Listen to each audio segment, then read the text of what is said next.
Hello and welcome back inside the Park for May for podcast number 854. This is Todd. No, Todd, not now. AKA Negative Camber. You know what we're going to talk about? It's a race weekend, which of course means you know how we do this. We watch one, then we talk about it. Then we watch one, then we talk about it. Come on, Todd. That's exactly what we do. So tonight, for your kind consideration, we're going to cover the Singapore Grand Prix as it happens, but you know what that means. Rex from out of the wasteland. He's bad, he's beautiful, he's crazy. It's... Hello, everybody. This is Paul Charles, the International. Paul, Battle of the Bricks.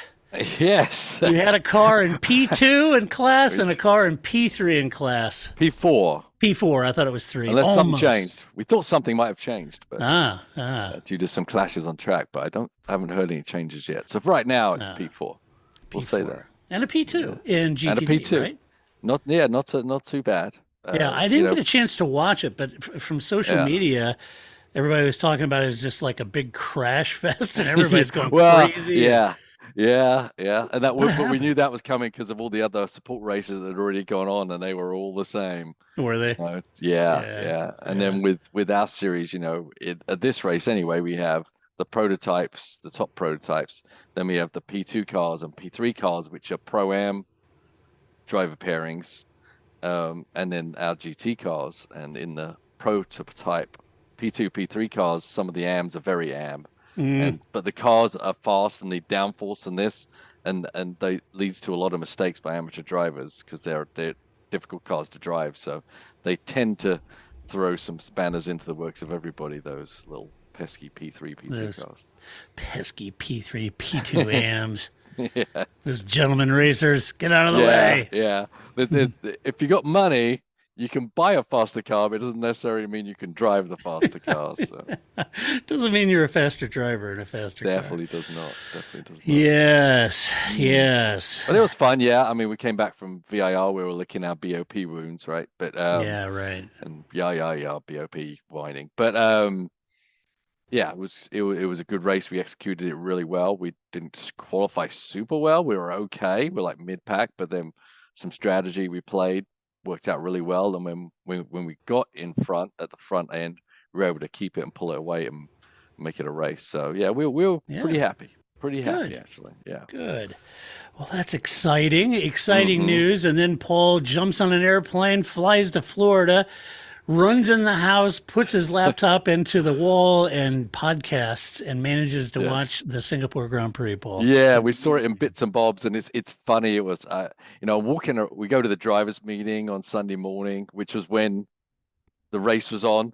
Yeah. And you got all these all these drivers in the drivers' meeting trying to pay attention to Bo, but they're all kind of looking at their phones and watching the F1 race. Watching the F1 race. It was just funny to me. It was like, the power of F1, it's not just fans. It's like every driver and race car driver is still, Formula One is still it, right? So even if you're a prototype driver racing at the Battle of the Bricks, getting ready to go for you're still wondering, what the hell happened to Verstappen? Yeah. They're all sitting there and saying, what the hell's going on with Alonso? Yeah, then I'm having to nudge my driver and say, hey, pay attention. Oi! Talking. Oh my. Well, we did get the race in. Let's review the race and talk about the Singapore Grand Prix. We got to start at the top, I think. We've talked in the past about this track, Paul, and it's a difficult track. It's a long track, the way that the original layout was. Kind of a complicated track, apart from Felipe Massa dragging a fuel rig down the pit lane. That kind of excitement you just didn't see on a yearly basis. So this year they took those 4 corners out around the grandstand that went into the tunnel underneath the grandstand. They took those 4 out. It decreased lap time about 10 seconds, added an additional lap to the race. What did you think of the layout and the knock-on effect thereof of that layout? It's one thing to take those corners away and make it straight and thinking, well, this is going to be a lot better. But I remember in qualifying, they're all stacked up there, in that final sector trying to get clear laps. So anyway, what did you think of the changes? Yeah, this track's interesting. It's been massaged and manipulated over the years, right? We remember the original Singapore sling and all this kind of stuff. And it's been a brutal race mentally for all the drivers forever. I mean, it's the longest. Is it the longest race of the season? At least it Yeah, was. yeah. I think it Yeah, may be. it was the Yeah, longest race, and it was mentally taxing, not yeah. just because it was a long race and it was a street circuit, but as I've said before, driving on the simulator and things like that, it's got such a stop-start nature. It doesn't have a flow to it. Yeah. You go through some fast corners, then all of a sudden you're down, you're turning right, left, right, left. Then you're going again. Then you're not really hard to build up a rhythm, which is ultimately the main goal you have when you go to a street circuit, which is why lap time is so important and getting the laps in, like at Monaco, things like that. You got to get your eye in. But even if you get the laps, this track was even difficult to get your eye in because of, as I said, the segmented nature of the speed of from corner to corner and the type of corner. So I think what they did when they eliminated the last iteration of the track is they kind of eliminated that, and so I think the drivers could actually build a flow to the track from practice one, lap one, and gradually build that flow up a lot easier. So I think it was actually a lot easier. And so it is the longest race, but I think it was a lot less taxing mentally. Unfortunately for someone like Russell, maybe just one lap too long, mentally taxing. But I think overall they made it easier for the drivers to build up a rhythm and therefore be at the top of their game for the whole race. I say it was really difficult to. You really needed to split the track into two halves and kind of go back and forth and back and forth. But now I think they could actually make a smooth motion of it. So a little easier for them to complete the whole race without making big errors. Yeah, certainly an interesting track. I said on last week's show, I think one of the mailbag questions is if Red Bull was to be beat this season, which race do we think it would happen at? And I said, well, I think it'd be this weekend in Singapore. Right, you did, yeah. It is a tough track, right? And given Red Bull's history here, I thought this may be the legit track where they might not dominate. And so it proved to be. But I'm not 100% convinced I know why. Or anybody, I think, right? Yeah, I'm kind of confused. I have concerns about that. I mean, sure, they've not done well there in the past, but reading and listening to many interviews, it seems no one really has a solid reason as to why Red Bull, even if they did, they're not going to talk about it. But I think regardless, many do suggest that they will return to form in Japan. And maybe it's just that this track hates that chassis and vice versa, right? And maybe it's just a kind of track that Red Bull doesn't bother really accommodating for. But it's on the flip side of that, we've seen them at fast tracks, slow tracks, Monaco, Hungary, Monza. We've seen them at Silverstone. We've seen them at all kinds of different tracks, and they seem to be to go well everywhere, right? And so, so maybe it's the track, but I'm also kind of curious about this technical directive that they issued this weekend and whether or not that may have played a part in their lack of performance. Now, if they're off pace in Japan, then I think we have our answer. And to be perfectly blunt with you, I won't be happy about that because it's yet another attempt to hobble a team's advantage. And that's an artificial impact on the sport that punishes an exemplary performance, be it Mercedes for 8 years, Red Bull for previous 4 years, Ferrari for 4 or 5 years. I've got an issue with that. That really bugs me. And I hope that's not the case. So I hope I'm wrong. In fact, I would love to be woefully wrong on that issue. But for Ferrari, and I'll try not to sound like too much of a fanboy here, but for Ferrari, they've taken a lot of incoming for their ham-fisted strategies of late, but this weekend it was executed like a title-winning team.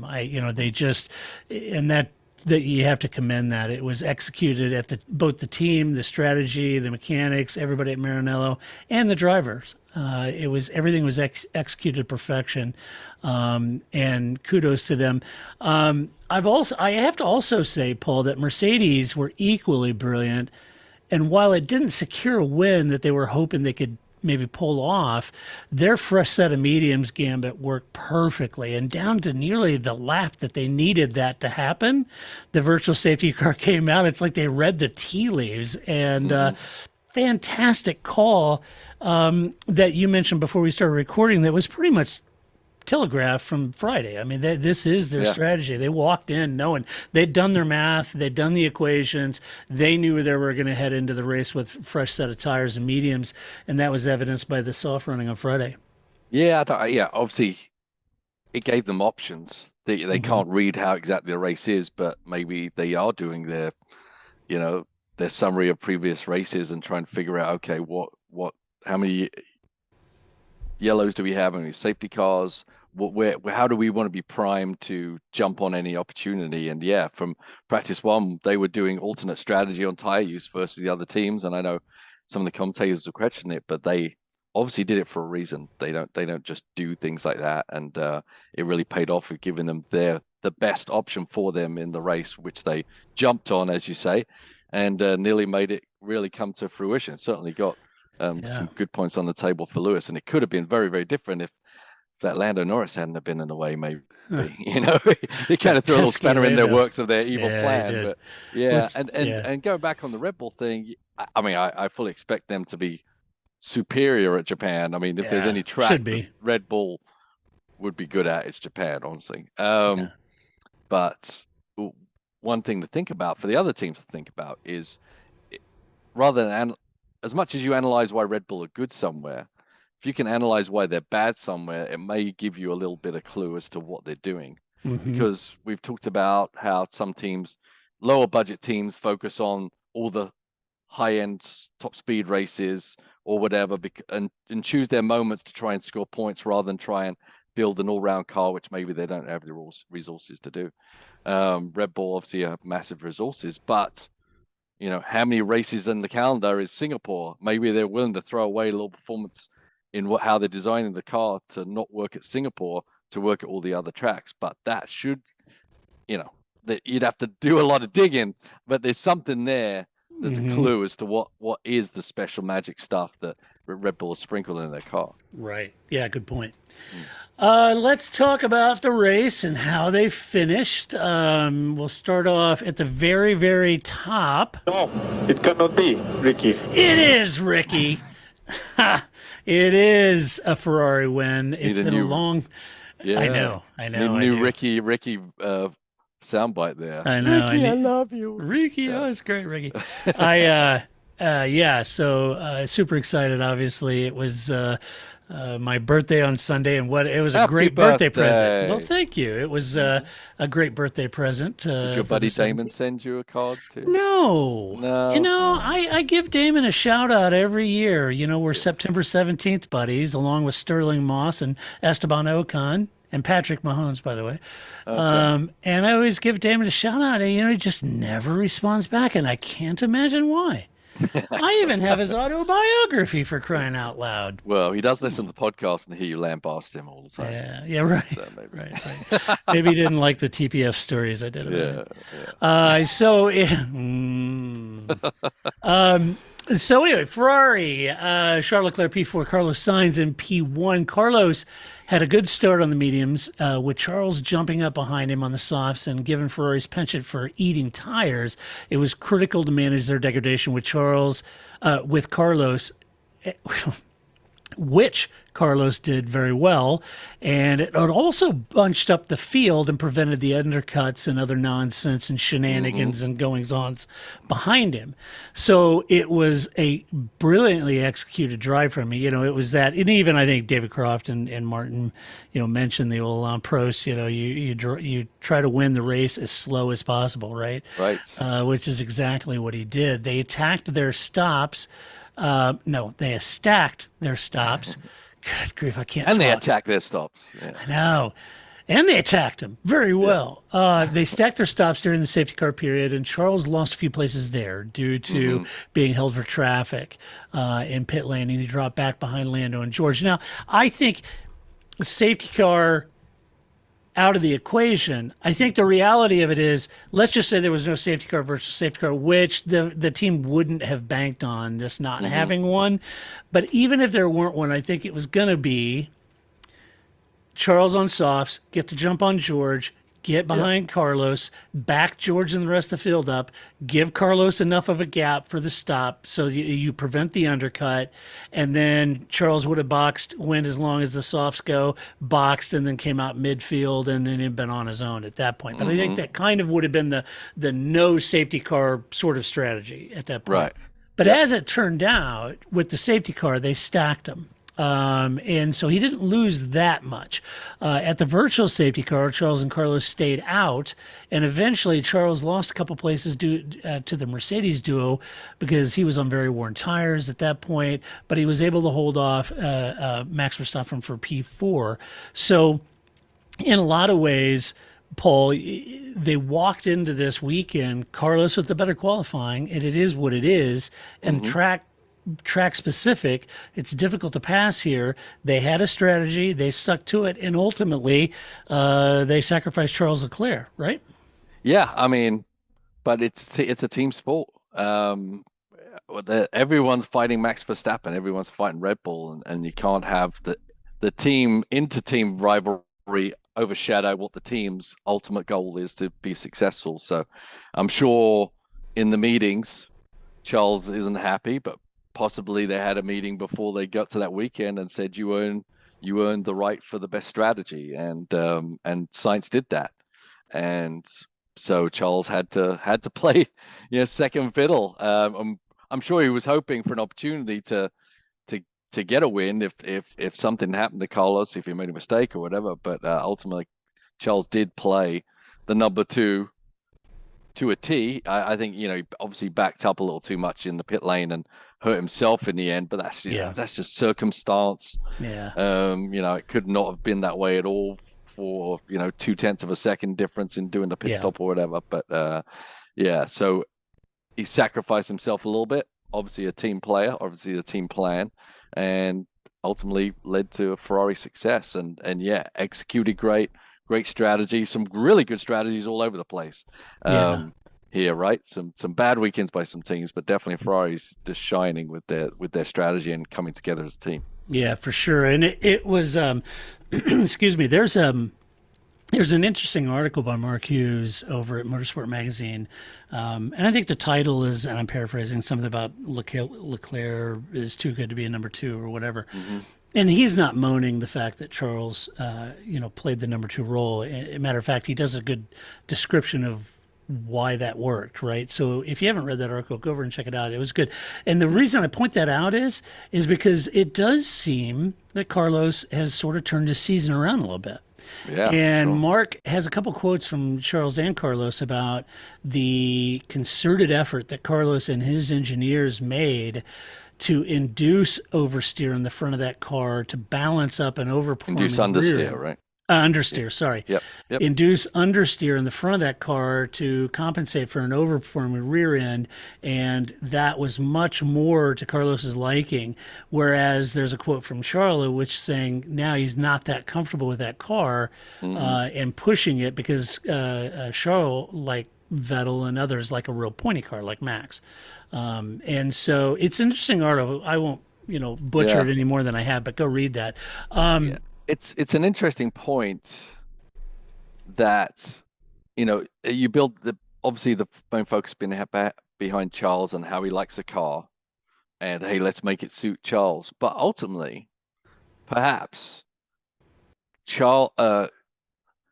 Carlos's technical brain may be sharper, and maybe he knows what the car needs for it to be more successful, not necessarily to suit Charles. Yeah, right. Maybe, at least on this weekend, that's ultimately what came.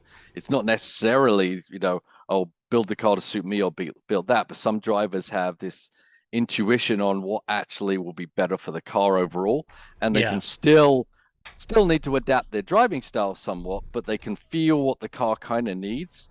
And they're like, okay, I think the car needs this to be the best it can be. And then I'll make those little fine-tune adjustments, things like that. And I just come across this just because, we have Marco Sorensen on our team, who was twice, maybe 3 times a sports car world champion. And that's just one of the things that he does.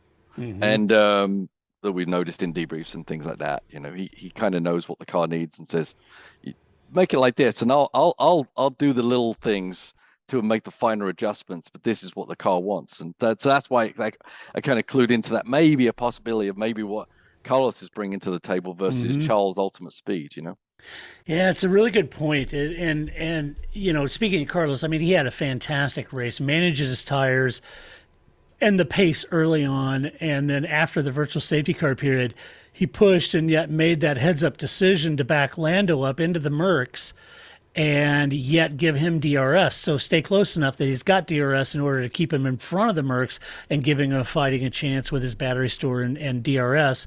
And those Mercs were on much fresher tires, but couldn't get around Lando.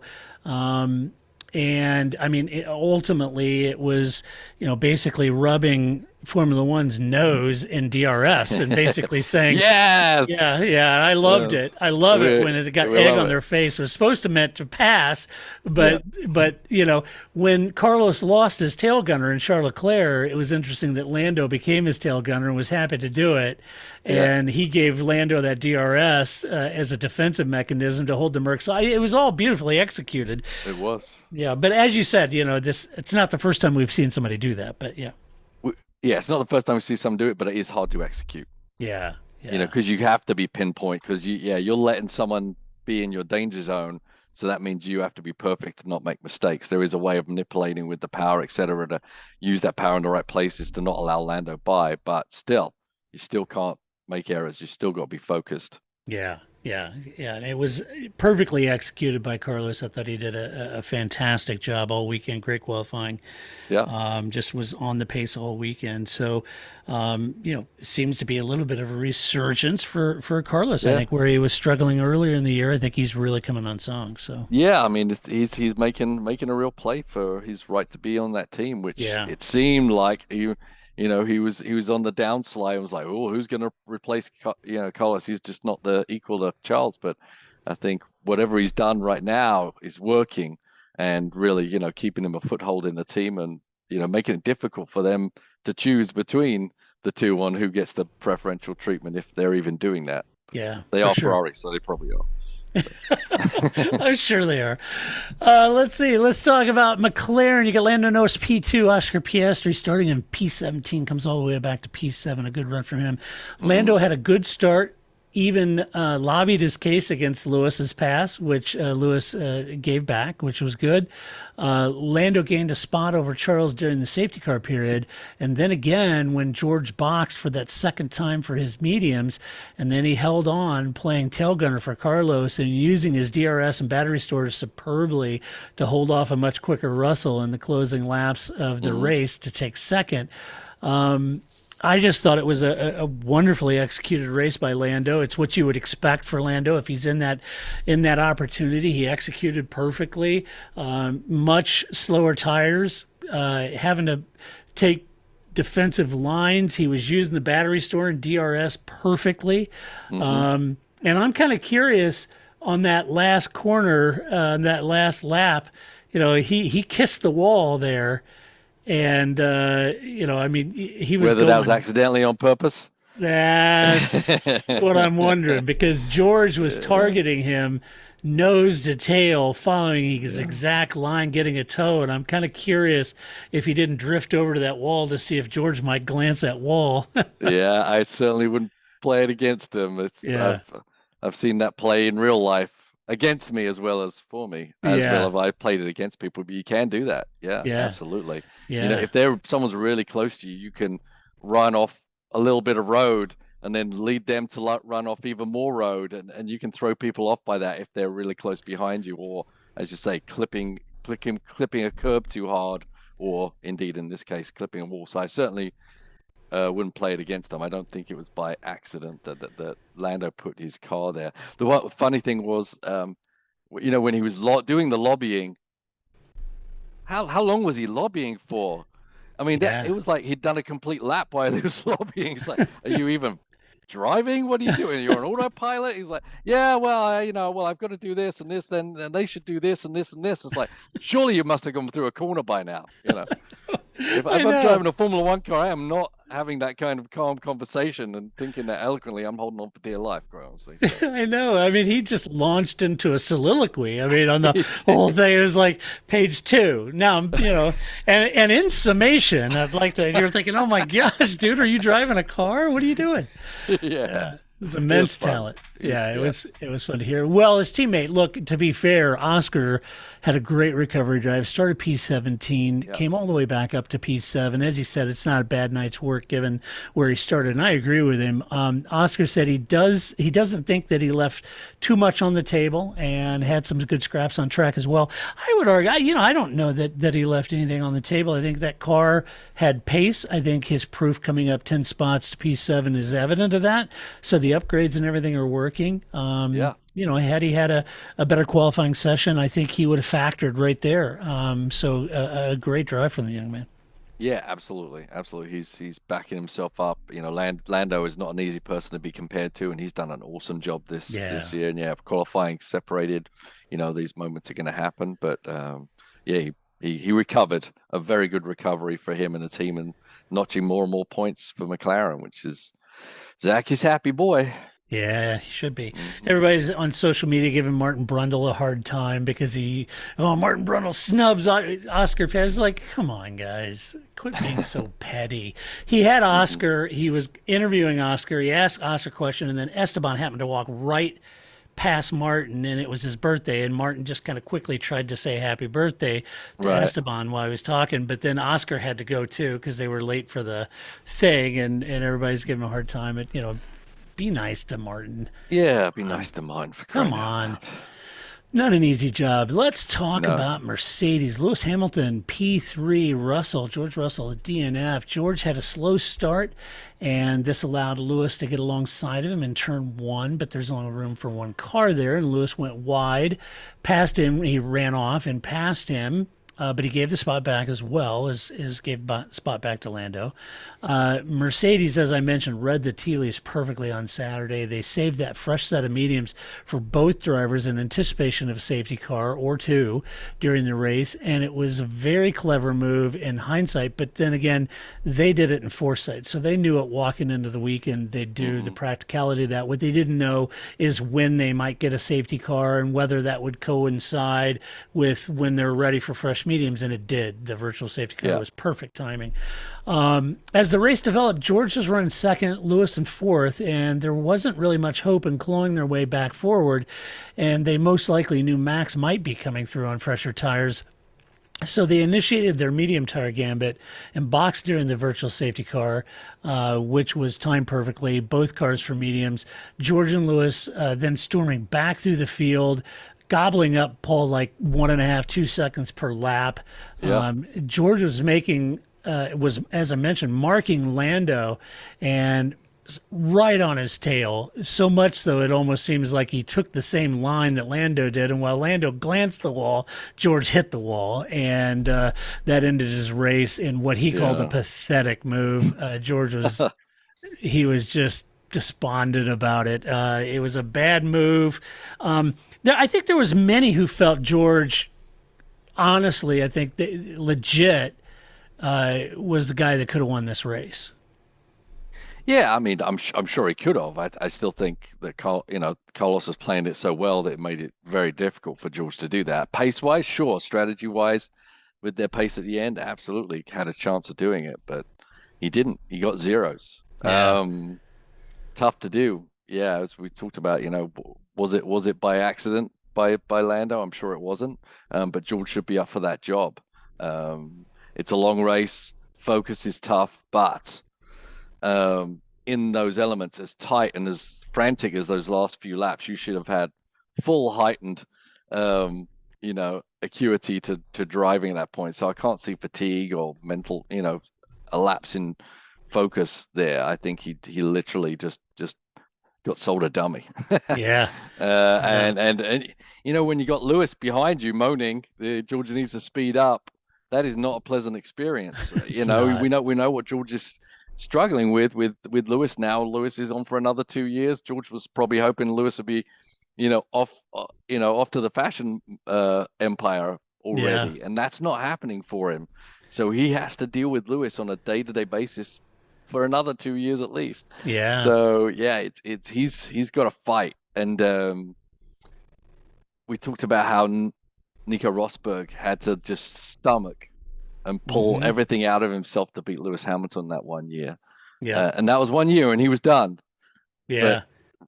George has to do this and has had to do it for a while now, and I think it's a difficult job to fight Lewis Hamilton, both on the track and in the the In the debrief media. room and in the media.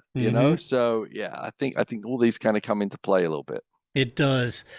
It does. Well, his momentary lapse of reason handed Lewis a podium position in P3. But in all fairness, I'll be honest with you, Lewis is all over the back of George at that point and looked the quicker of the two drivers, if I'm honest. The last few laps, I just thought Lewis was radioing him to hustle it up. He looked quicker, and when George hit the wall, Lewis slotted in, cruised to third. So. Yeah, I think George was in a pressure sandwich. Lando creating a lot of pressure, defending hard. George trying to find a way and get a way around it, and then Lewis all over the back of him. I think it's tough. It's hard to judge whether Lewis is faster, obviously, because they're all both being held up. So how to judge that? What I do think is that Lewis wanted to have a chance at it, and Russell was kind of in the way. And I'm sure Lewis, with his experience, was thinking, I know a thing or two.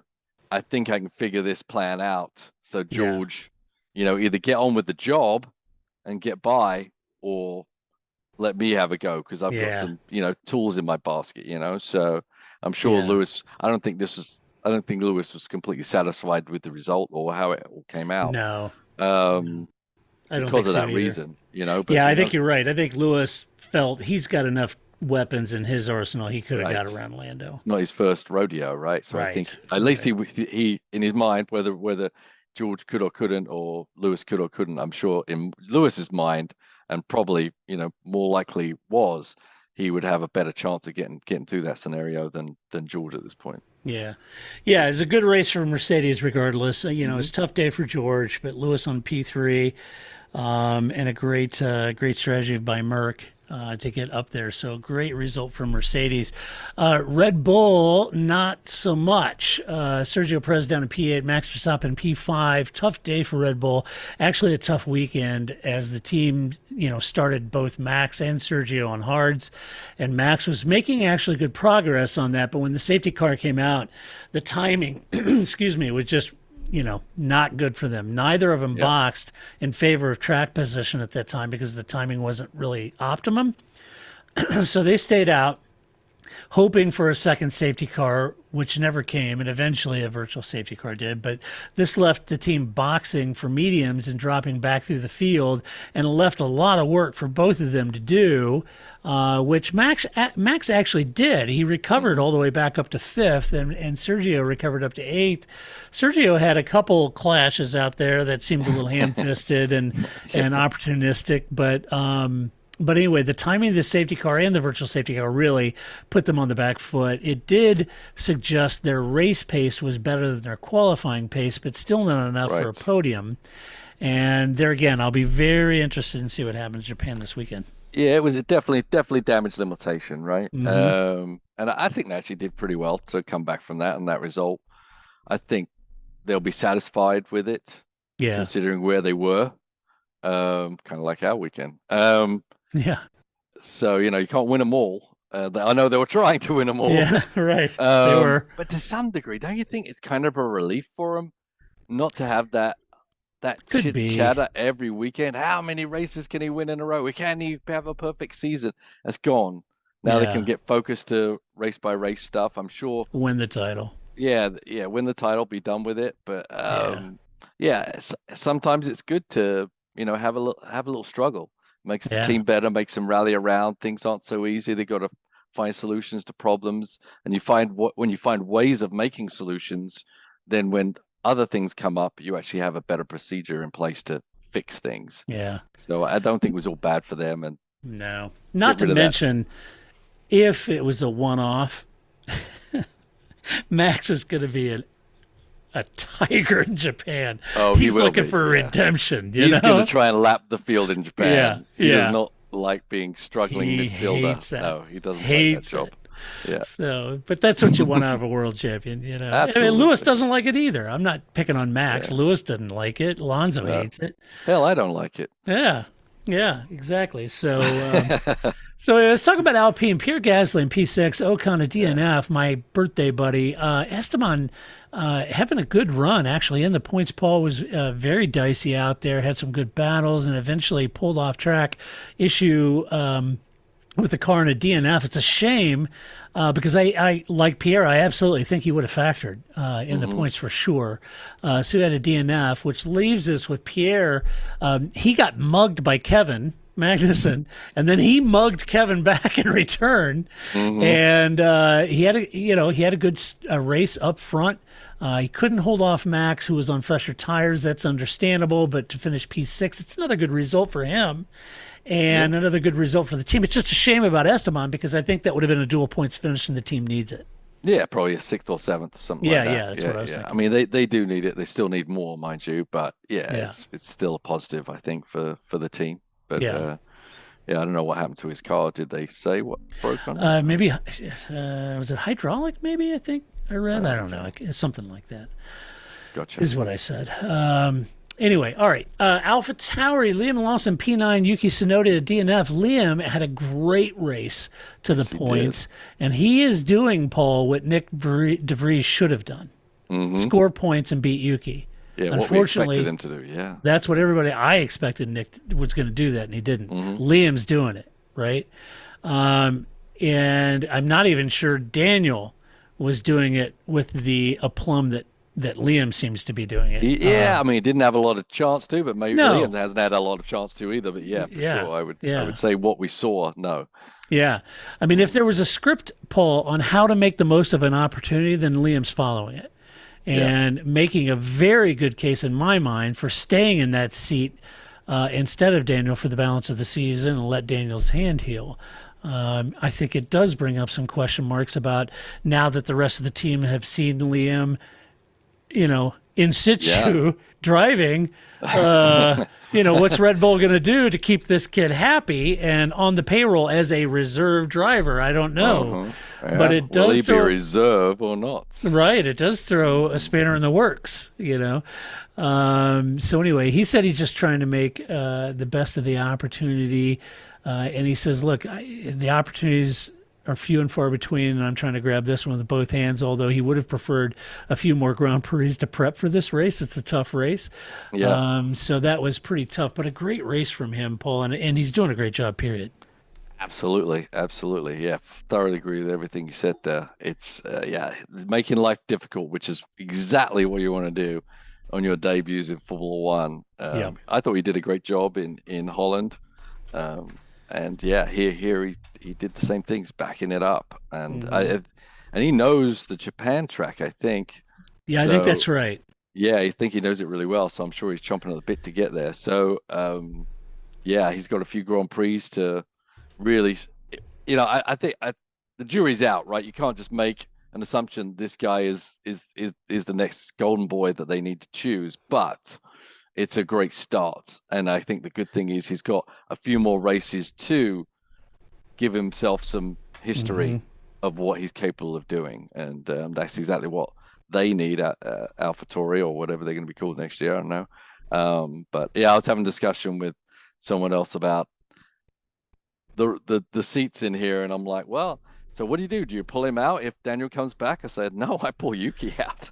Yeah, exactly. I mean, some people discount Daniel, and I don't. I don't either. I think he was phenomenal talent, and I think I can't see that's gone. I think we'll see, right? He didn't come in blazes and start qualifying on the third row for AlphaTauri, but I don't think we saw enough of him to really make that judgment either. So I would like to see Daniel come to that team because I would love that two pairing. Because with Daniel and Daniel's Liam would be tough. Yeah, his experience and be able to manipulate the car, and Liam's obviously just God-given talent. That would be awesome to see. And you already know I'm done with Yuki, so yeah. Sorry, Yuki, but Yeah. Yeah. Yeah, I agree. Yeah, and speaking of Yuki, it was the radio message we heard during the broadcast from Yuki was a bit odd to me. He said that he stopped the car on track, pulled behind the wall, and said they had a puncture, so he stopped the car. And I think even the Sky crew were a little confused by that too. They said, Yeah. if a punctured tire, You that keep doesn't going. seem right. You keep going and get back to the pits. But that wasn't what it was. Later, he suffered a lot of damage when Sergio hit him. And I saw pictures after the race of his side pod, and it was chewed up. I mean, there's broken carbon fiber floor and everything else. So it was totally legit. There was radiator damage and cooling issues. So Yuki didn't park it because he had a flat tire. He wouldn't have done that. Those commentaries that you hear during the timing is not always there. Maybe his first initial call, and then the team were like, "Oh no, we've got this and that," and you don't hear that later on. It's kind of like Drive to Survive. Some things are out of context a little bit. Yeah, context is king. That's what the world's missing lately. Let's see. Talk about Haas F1. Nico Hulkenberg P13, Kevin Magnussen P10. Kevin and Nico lost a few spots at the start. Then Nico became a bit of a DRS bottleneck that actually helped Kevin stay out front. So a little bit like Ferrari, Nico kind of running tail gunner for Kevin, letting Kevin get a little gap there.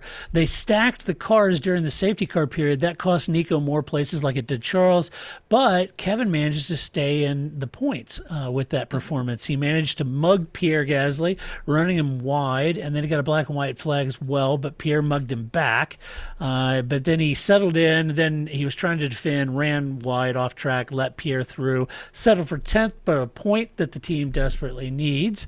And then, well, to be fair, George's incident and crash handed him gave P10. him that, Yeah. But anyway, not a bad result. Nico said that he thinks they missed an opportunity during the virtual safety car that he may have made it back up to Kevin or around the points had they boxed, but that's just hindsight.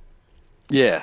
Overall, it's good for Haas to be in there, at least fighting, right? Even whether it's a strategy here or there, at least the car's there, I guess, a little bit. Right. And certainly good for Kevin that he was ahead of Nico, because he's been getting beaten to death by Nico's qualifying and Kevin being nowhere. So getting points is where it's at. That's why you go to a weekend. So that is important for Kevin to do that. Yeah, agreed. For Williams, oh boy. Williams, Alex Albon P11, Logan Sargent P14. Logan hit the wall, which brought out the safety car to begin with, made it back to the pits for a new wing and drove to 14th. I will say, Paul, Logan's post-race comments in the pressers are starting, they're shifting to, generic. Negative. No, they're not negative. They're more job protection levels.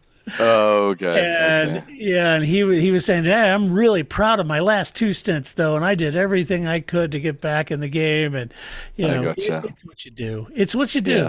When you're under fire like that. Ballooning his resume. Yes, and I know I crashed, but man, that second half of the race, I was killing it. He's like, killing it. You shouldn't have crashed, but yeah, it's tough for him. I don't know. I like Logan a lot. I just it's a tough situation for him. Yeah, I mean, he can be an excellent driver, but is he excellent enough to be in Formula One? I don't know. He seemed okay at the beginning, but he doesn't seem to have progressed very far. Yeah, and it is tough being Albon's teammate because Albon's like overperforming a car. Yes, and Logan's kind of, he's better than the previous Latifi, but is he? I don't know. Yeah. It's a tough game right there at a car that isn't necessarily the best car on the field, and being a rookie and trying to learn everything and be and go up against Albon. I think it is tough, but this is Formula One, baby. Yeah, I know. Look at Lawson coming in. It's like that's kind of what you need to do somehow. Yeah. Williams, they may be keen to look at Lawson. If he's doing well. It wasn't, another magic weekend for Alex either. He ran off at turn 14, had a struggle with Perez. He was not happy about it. He said Perez, let's just call it. He said that Perez's move was over-optimistic move. But he had that incident with Sergio. Well, Alex, Sergio is South American, so it's his temperament. yeah, right. According to Helmut Marko, yeah. So everybody was, running away from Helmut this weekend like he was a live grenade, weren't they? Good grief! Like Again. yeah, I know. Yeah, again, right? Yeah. He's the new Bernie Quotemeister. I know. How many more things can you I know. interpret? Lewis is like, yeah, okay, he apologized. This is not enough. Let's bring out the guillotine. It's just whoa. So anyway, Alex felt he could have been P8 though. He said they also saved a set of medium, just like Mercedes did for the race, and it was working as he was closing in on Liam Lawson. But Perez's optimistic move ended up sending Albon backwards and out of the points. Yeah. Tough day. Tough day But not as tough as it was for Alfa Romeo. Valtteri Bottas, a DNF, Joe Guan Yu a P12. Valtteri started on hards, didn't stop at the safety car, but when the race resumed, his hards, he just couldn't get heat in him. I mean, he just sank like a stone through the field. He could not get heat back into those worn hard tires. And then he eventually boxed. He was running last, and the team asked him to stop the car due to a gearbox issue. This left Joe. Joe started from the pit lane, started on soft, but boxed after the first lap, and he was going to put on hards and go for that long run. But then the safety car came out, ended that strategy. And it's interesting, Paul, because surely the team knew the percentage likelihood that there'd be a safety car was there. So I think, P12, or it's not the points, but starting from pit lane, I'm just kind of curious about the strategy. Box after lap one, put on hards, and really go long for track position, which begat P12, I guess, is what the team was thinking. Yeah. Alfa Romeo, they're in a weird situation. It's almost like they've given up and it's just waiting all for about Audi 2024, baby. I mean, there's just so much you can do with that. Why develop a car that that Audi are now redesigning or designing a whole brand new concept, I would imagine, for next year. So even though I think it's not still 2026. Yeah, but still Audi are going to have a big hand in the chassis for next time. So I think any development on this car is money wasted. Money wasted. So I think they're just kind of going through the motions at this point. It certainly seems like that by looking at them on track. Yeah, I think so too. Finally, Aston Martin and Lance Stroll did not start. Lance had that high-speed crash on Saturday. He went to the infield medical, or the medical, what do they call it? It's where hurt people go. The room with doctors in it. It's where hurt people go and talk to smart people who know why people hurt. That's what it is. There you go. You got it. Nailed Medical center, yeah. So anyway, he went there. They released him, and he did interviews after that. But I guess he woke up the next day really sore, which you can imagine, because his head ping-ponged in that car. That was brutal, yeah. It was brutal. Yeah. I don't know what the G-force was. Lucky boy. Yeah, actually. no kidding. Lucky it didn't scramble his brain a little. So he didn't start. But, I don't know. I don't know how long Lawrence is willing just to get one car in the points. I don't know. Yeah, I don't know either. It's a tough situation, but not it's not like Fernando killed it either. He was in the top 10, but he locked up entering the pits, got a 5-second penalty. He boxed again into the virtual safety car, served the penalty. Probably would have just been better to take the penalty at the end of the race. And then he seemed to spend a fortnight in the pits waiting for the tire to get, and they had to rejack the car, and it was just a comedy of errors, and he trundled home in P15. Alonso said that everything that could go wrong did go wrong, but it was their first non-point scoring race of the season, so there's that. There's your glass half full view of it. Thanks, Fernando. I don't know, Paul. Maybe Lawrence doesn't care. He's got enough money, it doesn't bother him. But boy, if it was me... He can't be the only one involved here, though. There's got to be certain pressure. Well, I saw Mike Crack saying, no, showing... That crash shows how committed Lance is. And I'm like, Are you sure about that? Yeah, no, I don't think so. I don't know. I don't know what to say about it either, but it's obviously a political nightmare, not a sporting nightmare right now. So... Lance is not a choice. It'd be a tough situation for this team. It's a tough situation to be in, given the performance they hit the ground with at the beginning of the year with Alonso and Yeah. everything. It just adds a very political, difficult situation. It'll be interesting to see what the team does, but not crashing your car on Saturday and not even rolling a second car on Sunday. Hmm. Where's their reserve driver? Why Yeah. wouldn't they? I think legally they can't do it because that was in qualifying, wasn't it? Oh, is that what it was? Yeah, I think once okay. you're past that point, I don't think you can Ah, switch drivers. okay. Yeah. Anyway, enough said. Yeah. All right, let's do some awards, shall we? First award of this podcast is always move of the race. Get down. Okay. Move of the race, Paul. What'd you have? I'm giving it to Mercedes Yeah. for their tire strategy that, Yeah, it as was a we've great spoken call. of, began before they even got to the weekend, and ultimately executed, giving them options whenever you're a race team. The more Yeah. options you got, you never know how a race is going to go. So if you're really locked into something, you got nowhere to go with it. So if you can get that sorted and Yeah. get yourself options in the race and manipulate it to your benefit, all the better. And they said they did it going into the weekend, and it really paid off at the end. So they must be very satisfied with themselves. Yes, that's the Mercedes we know and love. That was the one that executed perfectly. It was brilliant. Let's see, move the race. I really enjoyed the Ocon pass on Alonso and Perez. I thought it was pretty good. That was pretty handy.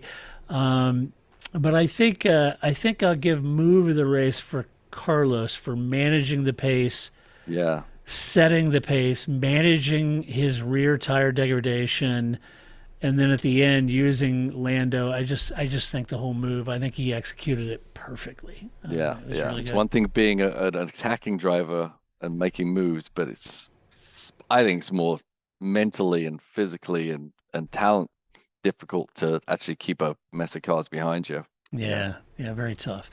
Next award is Donkey of the Race. We'll do it live. All right, Paul. Your donkey is? Sorry, George. Ooh, yeah. Not good. Not good. Yeah, Consolidate your George. effort. Don't fall for the easy ploy. Yeah. Drive your not good. As he said, he's got a right to be upset of himself. He won't do it again, I promise you. But Yeah. that was a big move that he threw a lot of points for the team and for himself away there. Yeah, no doubt about it. I could argue as a backup, possibly Red Bull and Aston Martin, who I just think had a crap weekend. Both those teams just, they had to walk out of there. Just, oh my gosh, let's get to Japan. That was brutal. Yeah. All right, finally, the final one is Drive the Race. Get down. All right, Paul, Drive the Race. Who'd you have? I'm giving it to Liam Lawson. Yeah, good shout. Yeah, I think he's doing as you rightly said, he's doing everything you need to do as a rookie coming into Formula One and showing your stuff. He sure did and backed it up with points for the team. Very, very important. Yeah, no, that's a great call. I'm giving it to Carlos. No, it cannot be, Ricky. I know everybody's thinking I'm being a Ferrari fanboy, but I think Carlos really did have a great race. He needed that too. He's been a little back-footish in the beginning and sort of coming in, doing well at Zandvoort, Monza, 2 pole positions on the trot. He needed that because he's got a large measuring stick with Charles Leclerc, and the team clearly are behind Charles. So I think Carlos is doing what Carlos needs to do for Carlos in that team, Absolutely. So yeah, it was good. All right, let's do some mailbag. You've got mail. Let's see. This question is from Domenico. He says, thanks for the great show. Never miss an episode. Well, thank you. My question is for Todd and Paul and concerns safety. I've been thinking about this for some time, but it has come more pressing after the recent accident in Spa, claiming the life of Van Hoff. And following the outcry over the safety in the Belgian circuit, he says he was talking about the heart of the problem, in my opinion, is that even if drivers see and sense way ahead that something in front of them has gone wrong, their instinct is not only to keep they're foot pinned, but also try to take advantage of the situation. We praise Kimi for having driven flat out through the cloud smoke in Kimmel Strait, right? Tom Cruise and Days of Thunder, sort of the same notion there. And what he was saying is there a way that you could have like a instant virtual safety car to be activated by race control that would automatically, by system monitoring GPS, would reduce the speeds of the cars. And when it's activated, the drivers are notified by flashing on the steering wheel, etc. I think what Domenico is saying, Paul, is that, you know, that concept of if there's a crash, you know, when you're coming up, you know, Eau Rouge, you may not know it's there, right? In the case of Uber, or, you know, could the FIA, who have cameras everywhere, hit a button, instantly cut all the cars at that time? And I think on the surface, let me try to take a poke at this, Paul, and then you can tell me the reality. Then I can disagree with you. You can disagree with me. So I think on the surface of it, that seems like it would be a good idea. That the FIA could just instantly hit all 20 cars, would instantly drop in RPMs, and, you know, you'd have an instant virtual safety car that the FIA can control because they see all the cameras and the carnage and everything else, where the drivers might not. And on the surface, that's a great idea. If I'm a team, I don't want any outside control of my car. And because you never know, it could be a malfunction and I'm leading a race and maybe the FIA said, oh yeah, this gold-plated nose bar went bad on Mercedes. That's weird. Oh, sorry about that, right? I wouldn't want anything controlling it. The other thing is, I think you got to be careful with a car at speed at a high-speed corner, just cutting the RPMs of it instantly. Right. I think that would be a little dangerous. Yeah, it would be very. I'm not sure exactly that's what he's trying to say, but either scenario we can kind of discuss. Yes, no team is going to, all manufacturer is going to allow the FIA to be in charge of anything on their engine systems that they can actually manipulate because things go wrong, right? So if it's anything manipulating anything from the outside to the inside can be interfered with by other teams, by other people, things that go wrong, and you never want to have that happen in the wrong place at the wrong time, because rightfully so, if you instantly cut power, that can actually lead to a car losing grip, because dynamics are in play here, downforce is in play. You take power away, everything gets changed in the center of pressure. The dynamics of suspension and can send a car into a spin just by cutting a little bit of the power, right? So then you make the matters worse. If it's just a matter of having an instant virtual safety car which is what Domenico is saying. If you know, because I bunched them together because there's this automated version, and I think what Domenico is saying is it wouldn't cut the revs, but that's been a common call, right? To cut the revs of all the cars instantly. In his case, he's saying, couldn't there just be an instant flash on the driver's steering wheel that would say stop right there, because it's an instant virtual safety car and there's no reason or incentive to risk it or keep your foot in it at that point. Right. I mean, he's right in the fact that when drivers are out there and there's a yellow or there's this or that they use as much of that to the advantage they can. It's just the nature of the beast. It's what I did. If I saw a yellow flag waving, I stayed on the power because I thought other people wouldn't, right? So even if it meant not being able to pass, it certainly meant I can close a gap. Right. And I was willing to take that risk. Some people aren't, some people are. Right. But the other side of things is if it's a warning system that the drivers immediately have to react to, you're still leaving it up to the driver's reaction to that system, and one could react perfectly to it, and say, "Okay, I'm off. You know, I'm slowing down as quickly as I can safely." The other driver doesn't react, doesn't see, maybe his lights don't work, and it can lead to all kinds of problems. Now, when we're on the WEC side, we have the slow zones there, and on the radio they actually call out when the slow zone is going to be activated, and when it is activated, they actually give you a certain amount of time to slow down to that time. That there's like a pre-slow zone. And then there's the actual slow zone start time, right? Or virtual safety car, should I say. So that they give you a warning, and they give you enough warning so that when you do have to get down to that virtual safety car speed is progressive, so that you don't just jam on the brakes and then someone else jumps in the back of you, which has actually happened in that series.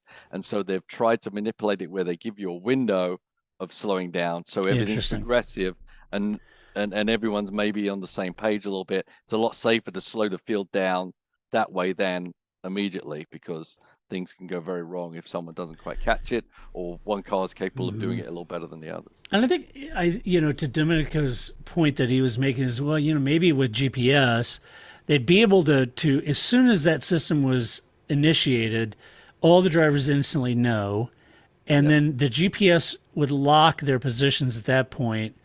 Yeah. So if anything was gained or somebody kept their foot in it, maybe there's no incentive to do so. They would then have to retract back to the position go they back. were. Right. Yeah. I mean, but then you're dealing with manipulating a race full of 60 cars and telling them to be 2 feet this way or 2 feet that way before you restart. It's just not logistically possible. Yes, it's a great way to do it where absolutely no one gains an advantage and loses, so there is no progress, but I think it's just logistically impossible to get that sorted with all the teams and all the cars to actually make it work that way. Yeah, I think the virtual safety car was in response to Jules Bianchi, right? So so this was a case of yellow flags and drivers not slowing down enough, right? And then the virtual safety car came in to freeze the field and slow them down much quicker than they were doing just left to their own devices under double yellows, right? So, and I think it's worked pretty well, although I think a lot of drivers know how to try to game that system a little bit, and I think they're having to try to measure that a little more. There's definitely a lot of edging, argy-bargy. A little positives and negatives to how people manipulate during the virtual safety car. But having been in series where both of them are used, or as we see in IMSA, where you've got the safety car, and it is a way of restarting the race quicker, I think. No, I think it's a great question, Domenico, and it's one that's come up before, where we've talked about instantly cutting all the revs of the engine, instantly slowing the cars down in a virtual safety or safety car, double yellows in this system, as you're suggesting. It's a light on the dash or on the steering wheel that they instantly stop. GPS is noted and locked, and trying to prevent that. It's a great question on how to solve that, but for all you guys listening, let's know what you guys think, if there's a better way to do that. But I think a great question nonetheless. Enjoyed it. Great discussion. Yep. All right. Well, that does it for this podcast. This is what we think about the Singapore Grand Prix. But the good news is, folks, Paul and I are going to be back with the Japanese Grand Prix. And how are you going to build for this week? Oh, your silly hat! Come on, you got to wear your Japanese Grand Prix hat. I know. I got to come up with a hat. I know it's going to be crazy. And we know Paul loves him some Suzuka. Oh man, yeah. He loves him Suzuka. So that's going to be fun. We'll do that next week and cover the Japanese Grand Prix. But a huge thank you to our Patreon supporters. We could not and would not do this podcast if it wasn't for you. So thank you very, very much for that. Thank you for all the birthday wishes for everybody out there in social media land. I appreciate it very much. Turned 21 finally. I can drink a beer. Yay me. Getting old. Yeah, that's all good. So anyway, at least your wife loves you. Yeah, she's about the only one. Trust me. Yeah, and I think she just does that out of pity. My dogs are the only unconditional. Yeah, that's exactly right. Yeah, I know. Yeah. So what did I get for my birthday? My wife and daughters are getting me another dog, Paul. You're kidding me. No. You're going to have to walk 3 dogs? You won't be able to have a hand-free to take your morning photos anymore. I know. It's crazy. For so long you live without a dog. And you're like, the cats are fine. Then you got a dog. You're like, dogs. Yeah, dogs. Oh, yeah.